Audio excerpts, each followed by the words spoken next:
I'm wondering what your thoughts are. We've really illustrated the arguments on both sides here. Speaker Johnson was with us as well as Leader Jeffries just in the last week.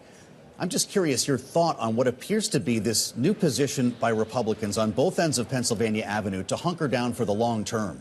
The president finding workarounds for pay for military, pay for federal law enforcement, now funding the WIC program. Did he just remove all the potential off-ramps here in the weeks ahead?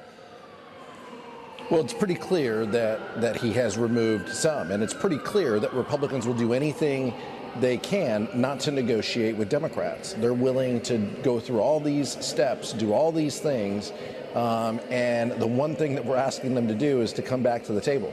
Come back to the table and let's talk about the importance of health care to the American people. That's what we've asked. We'll go anywhere. We'll talk to them in any format, in any setting. That's what Leader Jeffries has asked. And time again, the Speaker has said no. Yeah, just yesterday, he says he has no strategy.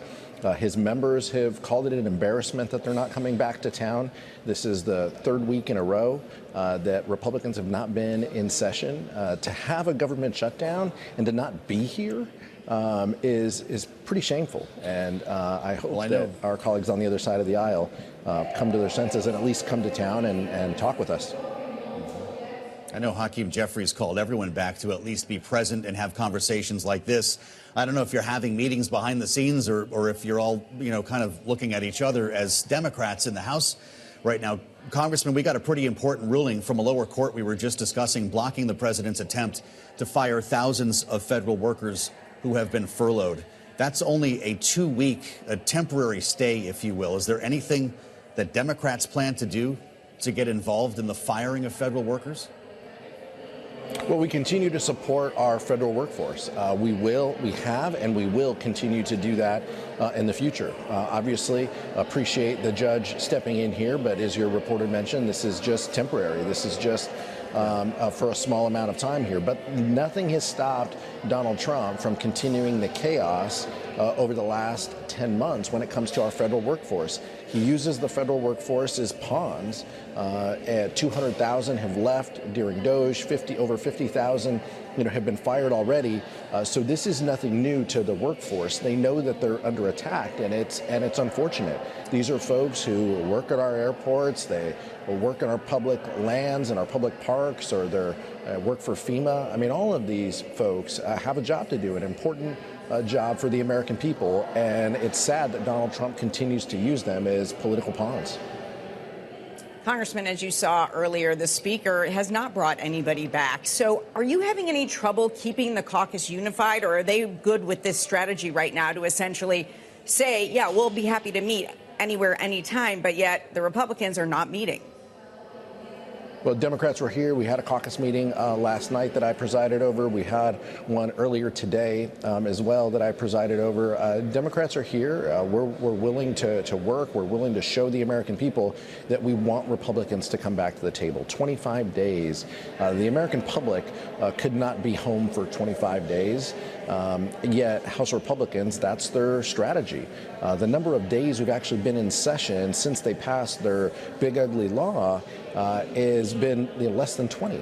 I mean, so this is just really, I agree with my Republican colleague from California who called it an embarrassment. It really is unfortunate that they don't even want to be here in town to have these discussions. But House Democrats are unified. We're talking about the importance of the American people, the importance of delivering health care for folks in our community. We know the stakes are big. We know that people are getting notices that their premiums are going up all over the country.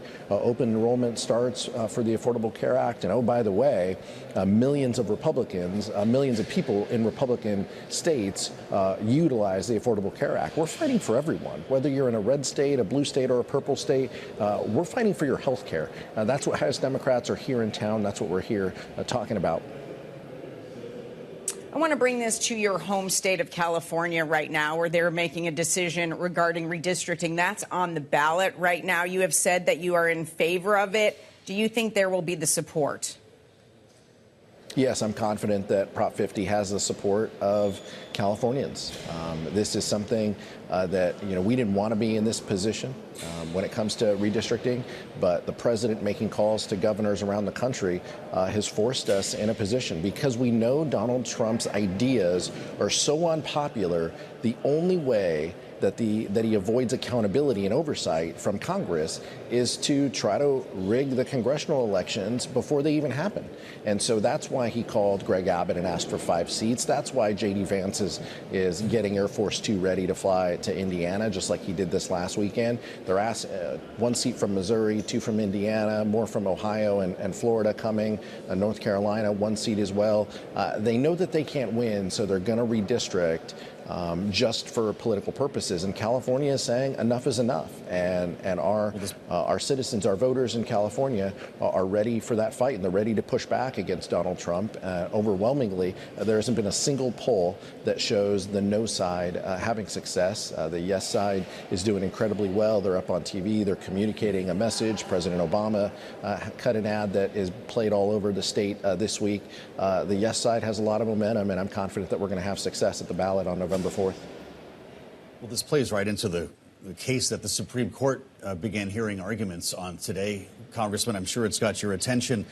Certainly got the attention of your governor, Gavin Newsom, who posted on X today that Trump is about to steal nearly 20 more seats in Congress. He writes the Supreme Court is poised to wipe away the Voting Rights Act of 1965 and eliminate representation for black and brown communities across our country. Indeed, Mr. Chairman, the headline on the Bloomberg terminal today is Supreme Court cast doubt on use of race to draw voting maps. Some suggest that it could affect more than a dozen seats in the House. If this ruling goes down, goes against the 1965 Voting Rights Act, will Republicans maintain their majority in the House? Because the math seems prohibitive.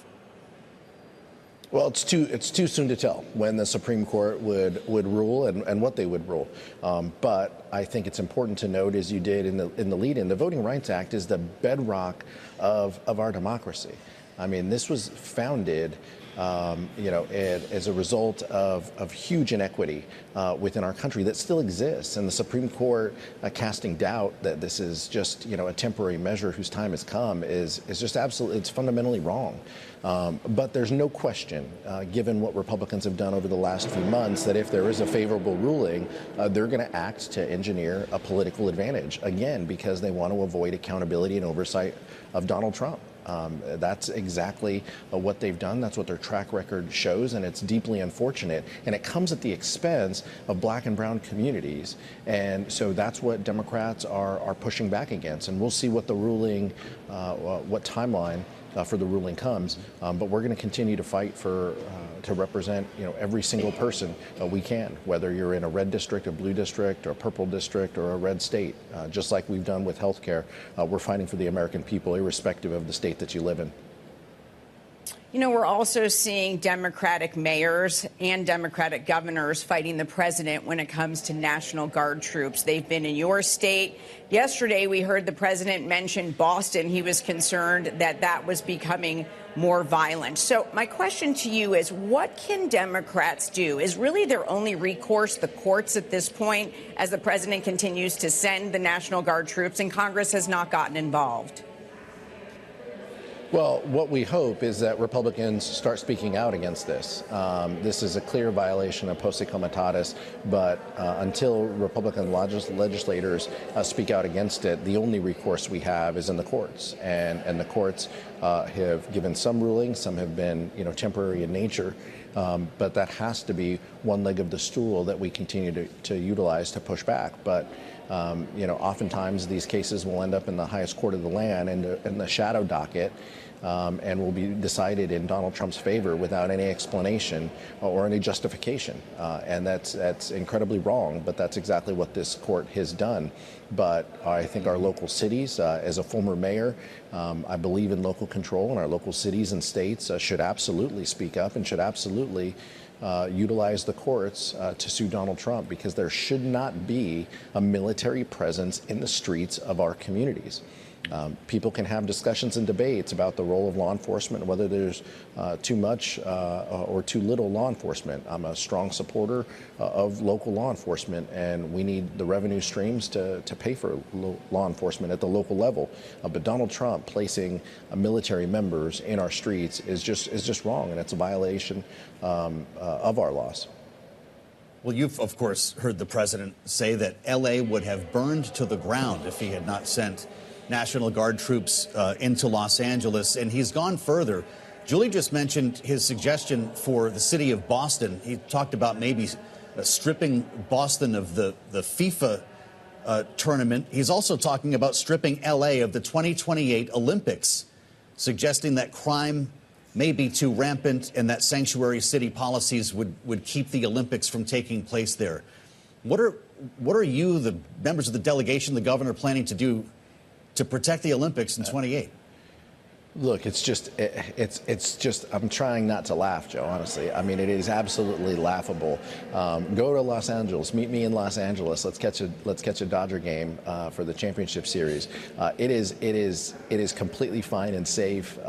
There was a couple square blocks where there was some unrest, and local law enforcement had that under control, literally 2 square blocks. In Chicago, just this last weekend, as Donald Trump says it's a terrible place to be, how many thousands of people showed up for the Chicago Marathon and ran downtown?